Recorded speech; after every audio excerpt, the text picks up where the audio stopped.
বর্তমানে মার্কেটে ভাই এত ফোন রিলিজ হচ্ছে, যেখান থেকে পার্টিকুলারলি কোনো ফোন রিলিজ হলে সেটা ইন্টারন্যাশনালি বা যে কোনো জায়গায় আসলে হাইপ তোলা অনেক কঠিন। সো আমার হাতে যে ফোনটা আছে এটা হলো CMA Phone 2 Pro। এটা যখন গ্লোবালি রিলিজ হইলো, তারপরে গ্লোবালি এবং ইন্ডিয়াতে বাংলাদেশে যথেষ্ট পরিমাণে হাইপ তৈরি করতে পারছে এবং বর্তমানে বাংলাদেশে যথেষ্ট পরিমাণে বিক্রি হচ্ছে। আমি দেখছি যে অনেক জায়গায় অ্যাভেলেবেলই নাই। আমি এটা পার্সোনালি কিনছি, তো কিনতে যেয়ে অনেক জায়গায় পাচ্ছিলাম না এবং একটু বেশি দাম দিয়েও কিনতে হয়েছে। তো এইটা মূলত কি কারণে বিক্রি হচ্ছে, এটার স্পেশালিটি কি, এবং এই মুহূর্তে যদি আপনি CMA Phone 2 Pro কিনতে চান তাহলে আপনার কেনা উচিত হবে কিনা, স্পেশালি এখানে কিন্তু কিছু দুর্বলতা রয়েছে আমার মনে হয় যে কেনার আগে যেগুলো জানা উচিত। এবং আমি এটা কিনছি 8 256 GB 32,000 টাকা দিয়ে। এটা মূলত মার্কেটে আপনারা 28 থেকে শুরু করে 34,000 টাকার মধ্যে বেস ভেরিয়েন্ট বা আপনার স্টোরেজের জন্য কিন্তু দাম কম বেশি হইতে পারে। এবার CMA বা নাথিং কোম্পানি যেটা করছে সেটা হচ্ছে যে নর্মালি তাদের ফোনগুলোতে বক্সে তারা চার্জার কোনো কিছু ইনক্লুড করে না। তবে এই যে CMA Phone 2 Pro টা, এটা কিন্তু ইন্ডিয়াতে রিলিজ করার পরে তারা বক্সের মধ্যে একটা চার্জার দিয়ে দিয়েছে, একটা কেবল দিয়ে দিয়েছে, একটা কভার দিয়ে দিয়েছে, ইভেন ফোনটাতে কিন্তু একটা স্ক্রিন প্রোটেক্টর দেওয়া আছে। সো ফোনটা কেনার পরে আর এক্সট্রা করে কোনো টাকা খরচ করতে হচ্ছে না। সো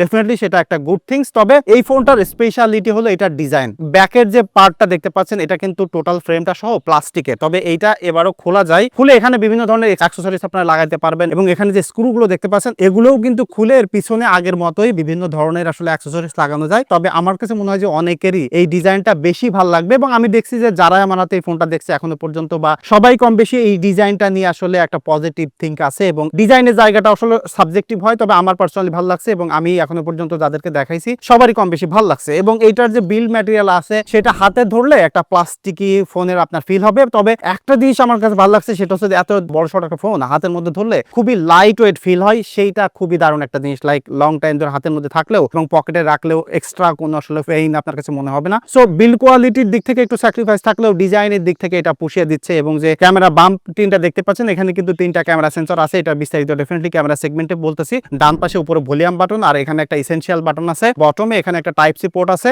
যেখানে 33 ওয়াট পর্যন্ত ফাস্ট চার্জ সাপোর্ট করবে। এবং এই যে সিম স্লটটা দেখতে পাচ্ছেন, এখানে কিন্তু চাইলে একটা মাইক্রো এসডি কার্ড এবং একটা সিম লাগাইতে পারবেন অথবা ডুয়াল সিম আপনি লাগাইতে পারবেন ফিজিক্যাল। এই ফোনটার যদি একটা ড্রব্যাকের কথা বলি বা খারাপ দিকের কথা বলি তাহলেও হচ্ছে এটাতে মোনো স্পিকার ব্যবহার করা হয়েছে। যারা আসলে মিডিয়া এনজয় করতে চান, প্রচুর পরিমাণে সাউন্ড এনজয় করতে চান বা সোশ্যাল মিডিয়া ইউটিউব টিকটক এগুলো এনজয় করতে চান, সেক্ষেত্রে সাউন্ড কোয়ালিটিতে আপনার একটা কম্প্রোমাইজ মনে হবে। বিশেষ করে যে মোনো স্পিকার আছে সেটা সাউন্ড কোয়ালিটি আমার কাছে একটু লো মনে হয়েছে এবং যেটা বলছিলাম যে স্টিরিও স্পিকার ছাড়া এখন আসলে ফোন কল্পনা করা যায় না। তো সেই জায়গা থেকে এটা হলো মূলত এই ফোনটার ড্রব্যাক। এবং আপনারা বাম পাশে দেখলে এখানে 2টা ভলিউম বাটন দেখতে পাচ্ছেন এবং একদম টপে কিন্তু সেকেন্ডারি নয়েজ ক্যান্সেলিং মাইক আছে। সো এটা একটা এসেনশিয়াল জিনিস কথাবার্তা বলার জন্য। তবে ফোনটা যখন ফ্রন্ট থেকে দেখবেন এখানে কিন্তু 6.77 ইঞ্চির একটা ডিসপ্লে দেখতে পাচ্ছেন। এটা একটা 1 billion colour supported AMOLED display, 120 hertz পর্যন্ত রিফ্রেশ রেট যাইতে পারে। সো ডিসপ্লেটার এক্সপেরিয়েন্স কিন্তু খুবই ভালো আছে। আপনার চিন বেজেলটা দেখলে বুঝতে পারবেন খুবই ইভেন। CMA ফোন বা নাথিং কোম্পানি সবসময় এই জিনিসটা করে। তাদের ফোনগুলোতে for the very first time আমি দেখলাম যে অ্যান্ড্রয়েড ফোনে তারা একটা ইভেন বা সিমেট্রিক্যাল চিন বেজেল নিয়ে আসছিল। সো সেই জিনিসটা তারা এখনো ধরে রাখছে। সো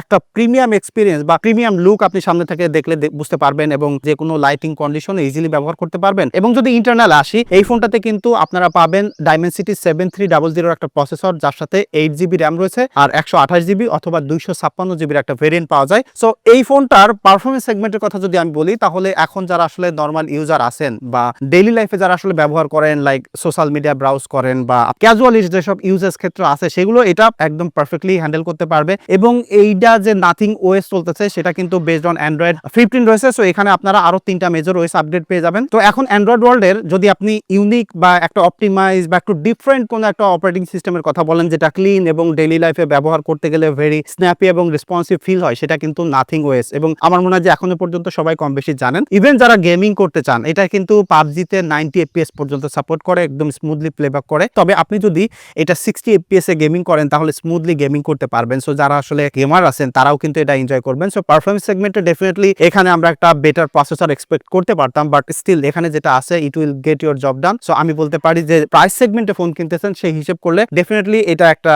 ব্যালেন্স টাইপের প্রোডাক্ট এবং এখানে আমার মনে হয় যে পারফরমেন্স সেগমেন্টে আসলে কারোর কোনো প্রবলেম হবে না, স্পেশালি যেসব টার্গেট অডিয়েন্সটা আসলে এই ফোনটা কিনবেন। এবং যদি ক্যামেরাতে আসি, এখানেই মূলত এই ফোনটা অন্য ফোন থেকে আলাদা করেছে এই বাজেট সেগমেন্টে, যেমনটা বলছিলাম যে 28 থেকে 32-33 হাজার টাকায় কিনতে পাওয়া যাচ্ছে। তবে এটার দাম আরো একটু কমবে, অ্যারাউন্ড আপনি 24-25 হাজার টাকা এটা বাংলাদেশে পাওয়া যাবে। তখন কিন্তু এটা একদম আনবিটেবল একটা ফোন হবে, বিকজ এখানে আপনারা 3টা ক্যামেরা সেন্সর দেখতে পাচ্ছেন। তার মধ্যে 8 মেগাপিক্সেলের একটা আলট্রা ওয়াইড সেন্সর আছে, 50 মেগাপিক্সেলের একটা মেইন সেন্সর এবং আর একটা 50 মেগাপিক্সেলের টেলিফটো লেন্স রয়েছে যেটার ফোকাল লেন্থ হলো 50 mm। সো নরমালি ছবি তুলতে গেলে এখানে আপনি ডিফল্ট ফোকাল লেন্থ পাচ্ছেন 0.5x থেকে শুরু করে 2x পর্যন্ত, এবং সর্বোচ্চ এটা কিন্তু ডিজিটালি জুম করে 20x পর্যন্ত ছবি তুলতে পারবেন। সো নাথিং এর যে ফটো স্টাইল, লাইক ছবিটা মোটামুটি কালারফুল হবে, একটু ইয়েলোর দিকে টানবে এবং নরমালি একটু ফেসটা স্মুথ করে ফেলবে, লাইক সোশ্যাল মিডিয়াতে আপলোড দেওয়ার জন্য যেমন রেডি থাকা পিকচার দরকার সেটা এখানে পাচ্ছেন। এবং এটাতে নাইট মুডেও ছবি তুলতে পারবেন। সো নাইট মুডে এটা আমি ফোন যখন কিনলাম, কেনার পরেই কয়েকটা ছবি তুললাম। নাইট মুডে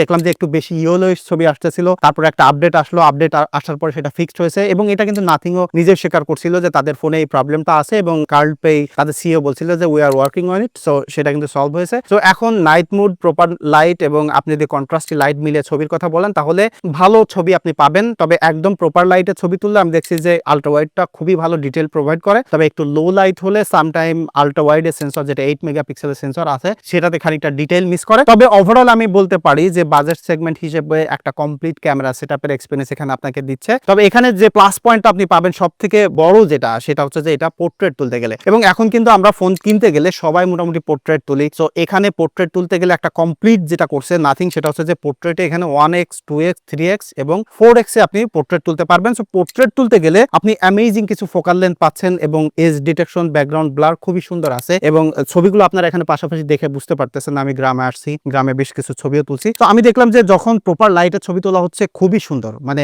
সুন্দর বলতে আমি বলবো যে একটা পারফেক্ট ক্যামেরার এক্সপেরিয়েন্স আপনাকে দিচ্ছে। বিশেষ করে আপনি যদি 2x 3x এ দেখেন, তবে যখন লো লাইটে যাবেন তখন আমি দেখছি যে 3x এবং 4x এ খানিকটা ডাল হয়ে যায়, ছবিটা একটু ডিটেইল লস করে। তবে আমি দেখছি যে রিয়েল লাইফে ছবি তুললে আমরা হয়তো বা এরকম প্রপার লাইটে ছবি তুলবো। সো প্রপার লাইটে ছবি তুললে স্টিল এইটার যে পোর্ট্রেটের এক্সপেরিয়েন্স আছে সেটা আপনাকে ডেফিনেটলি স্যাটিসফাই করবে। এবং এখানে কিন্তু 16 মেগাপিক্সেলের একটা সেলফি ক্যামেরা আছে। সেলফি তুললে দেখবেন যে আপনার ফেসটা একটু স্মুথ করে ফেলতেছে, একটু কালারফুল করে ফেলতেছে, এবং যখন পোর্ট্রেট সেলফি তুলবেন ব্যাকগ্রাউন্ডটাও খুবই সুন্দরভাবে ডিটেক্ট করে ব্লার করতে পারছে। সো সেলফি তুলতে গেলে এটা আপনি ডেফিনেটলি এনজয় করবেন। এবং যদি ভিডিও কল করতে চান বা যে কোনো কন্ডিশনে আপনি সেলফি তুললে আই এম শিওর যে এটা আপনি এনজয় করবেন। মানে ক্যামেরা সেটআপে হোক, সেটা selfie, ultra wide, main sensor, portrait, টেলিফটোর জায়গায় আমার কাছে মনে হয় যে একটা ব্যালেন্সড একটা ক্যামেরা অফার করতেছে। এবং এখানে কিন্তু ভিডিও করতে গেলে আপনি 4K পর্যন্ত ভিডিও করতে পারবেন, তবে সেটা মেইন সেন্সর দিয়ে, এবং সেটাকে ডিজিটাল জুম করে 2x এও ডিফল্ট ফোকাল লেন্থ দিয়ে আপনাকে 4K তে ভিডিও করার ক্যাপাবিলিটি দিচ্ছে। সো 4K তে ভিডিও করলে ভিডিওর কোয়ালিটি এবং শার্পনেস খুবই ভালো থাকে। তবে এটা আপনি সিমলেসলি জুম করে করে ভিডিও করতে পারবেন ফুল এইচডি তে। সো ফুল এইচডি ভিডিওর কোয়ালিটি এখানে দেখতে পাচ্ছেন। আমি